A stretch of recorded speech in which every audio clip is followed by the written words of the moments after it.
Syederalun, hujan lebat yang mengguyur Kabupaten Bener Meriah pada Senin 22 November mengakibatkan sejumlah lokasi dilanda bencana tanah longsor. Akibatnya Kampung Panton Kemuning, Kecamatan Timang Gajah, Bener Meriah terisolir. Akses menuju kampung yang didiami 225 kepala keluarga itu hingga kini masih lumpuh total akibat badan jalan tertimbun tanah longsor. Dari 4 titik badan jalan yang tertimbun longsor, baru 2 titik yang sudah dibersihkan.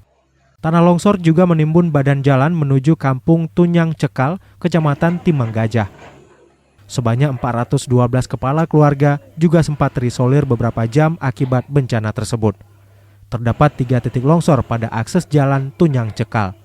Setelah dibersihkan dengan alat berat pada Selasa 23 November, jalan sudah bisa dilintasi kendaraan roda 2 maupun roda 4.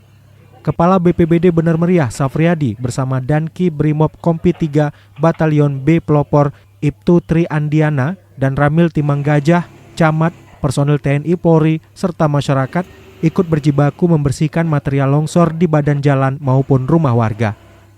Dari Bener Meriah, Budi Fatria, Serambi On TV.